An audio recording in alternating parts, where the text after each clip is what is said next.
People from across the world flocked to it in order to begin new lives.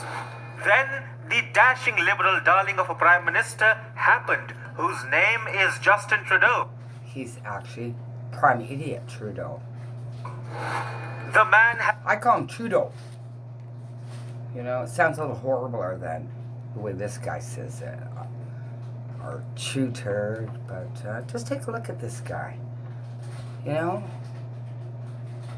That's the guy that ruined Canada. single-handedly obliterated the once flourishing economy of Canada, and things are only about to get worse. This flu must be just amazingly making him right over the moon, because now he can totally destroy Canada.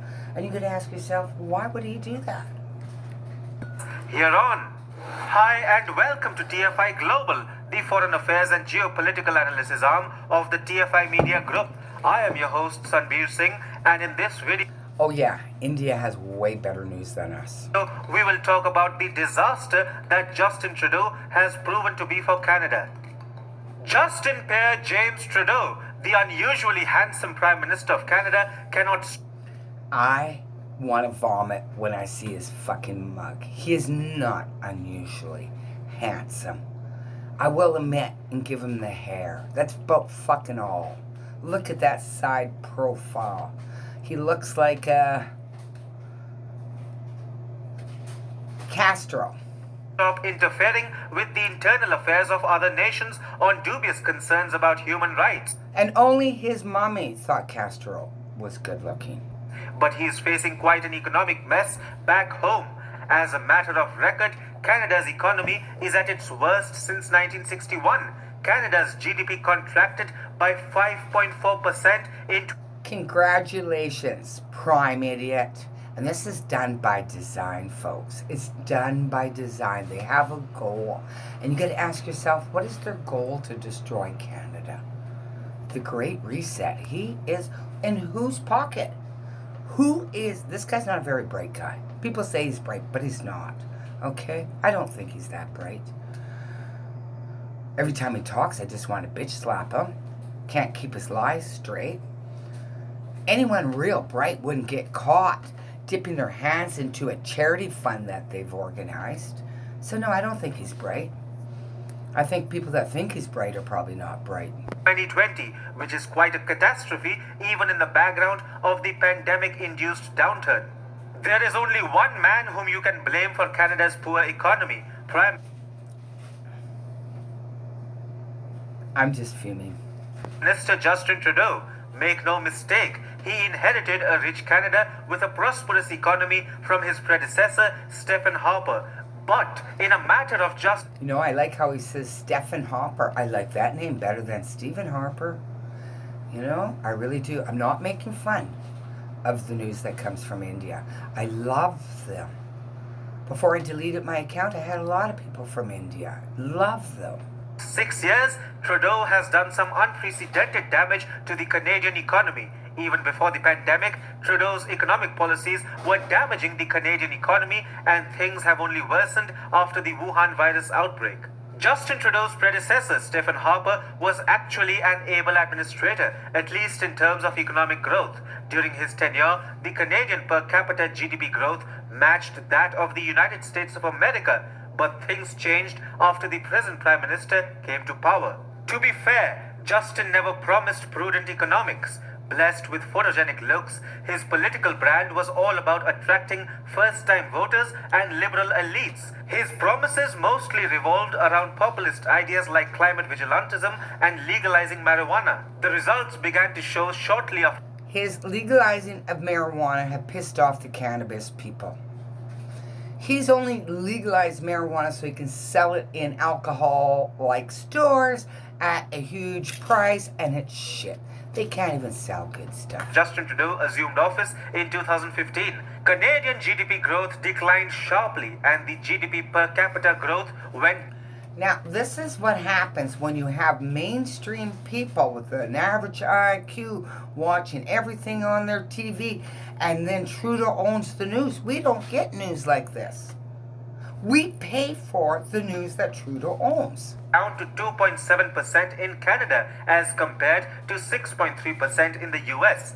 Even during the pandemic, Canada's economy shrank almost twice as much as the US economy did, even though the United States of America recorded more COVID-19 cases per capita. Trudeau loved mocking Trump, but now we do know that the latter's economic policies were much better. Trump was market friendly and also sensitive about the American middle class, which showed in the form of lower tax rates. Compare this with Trudeau's disastrous taxation and regulatory policies. It was the Trudeau government that burdened the Canadians with moves like the imposition of the carbon tax. I bought some electronics, and I can tell you I was pretty pissed off to see that carbon tax is on there. Should be charged to the big corporations because they're buying up our world. My computer should have been charged to the carbon taxes, should have been charged to my computer company. 11-0. With my laptop that I bought, the Black Abyss. How Luciferian is that? It took me a little while to figure it out. Rarely ever use it. Making payroll tax more expensive, increasing the top marginal income tax rate by 4 percentage points, doing away with the income splitting tax credit, and imposing higher taxes on small businesses. As if all the tax hikes were not enough, the Liberals led by Trudeau also imposed deferred taxes to the tune of almost $75 billion on Canadians. The rise in deferred taxes is plainly a legacy of the Trudeau government's imprudent fiscal policies, which will make the future tax bills even more painful. Trudeau's regulatory policy was still worse. His environmental vigilantism led to burgeoning in. And you take a jab from this guy that has been number one goal was to destroy Canadian economy. And people can't ask themselves why. Why would he do this? He was the first idiot to put out of his mouth the Great Reset. We're all being played in a Luciferian takeover. Environmental regulations and impeded natural resource development. The Trudeau government introduced anti-resource development legislations like C-69 or the No Pipelines Bill, and also rejected the amendments suggested by industries and provinces reliant on oil and gas. And then, Trudeau's liberal ideas like opening up Canada for immigration hasn't helped either. Low economic growth and higher taxes have got coupled with the diversion of resources away from Canadian citizens. After 2019, things have deteriorated further, especially because Canada has also lost political stability.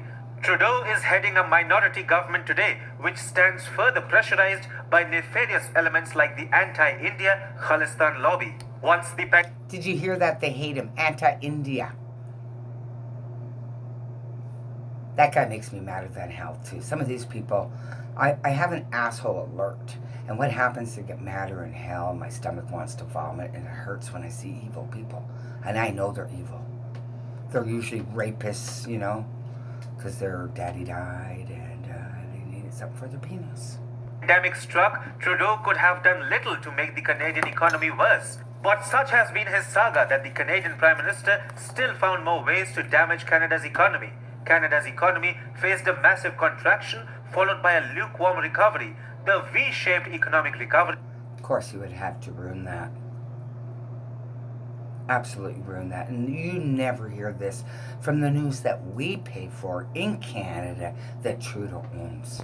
That is, a sharp decline in growth followed by a phase of strong growth is nowhere in sight.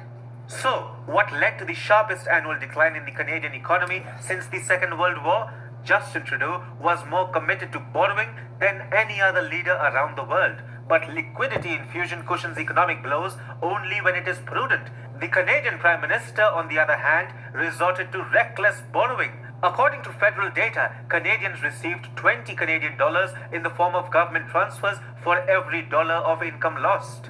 Yet, Canadians hoarded most of the money that was put in their hands, and it never reached the Canadian markets. So, the government ended up spending way too much, but the governmental overspending has been of little help to Canadian businesses. As one opposition leader puts it, the government spent the most to achieve the least. The sharp contraction in the Canadian economy was a consequence of the lack of economic activity and the strict lockdowns imposed by the Trudeau regime. But the negative effects of government overspending. Now, here's where the cognitive dissonance is on the masses. They can leave their bubble of their neighborhood. Their stores are shut down in their neighborhood, and they can all go to from their bubbled neighborhood to Walmart. Okay? Walmart, a disgusting, vile corporation which Bill Gates owns 1/5 of stocks in. That really made sense. That was so retarded. But mainstream people wouldn't get that. They're just so happy to go to Walmart. Have still not showed up. The Canadian economy is bound to get worse from here. According to economist William Robson, Chief Executive Officer of the CD Ho Institute in Toronto, the federal government's capacity to deliver future services has deteriorated further spectacularly. He also said that tax hikes are a near certainty. Ever since Trudeau came to power, the Canadian economy has uniformly moved towards slower growth and major contractions. The Canadian Prime Minister inherited a rich Canada, but he has taken only 6 years to take it towards total misery. Very fabulous. Very fabulous. I love you guys.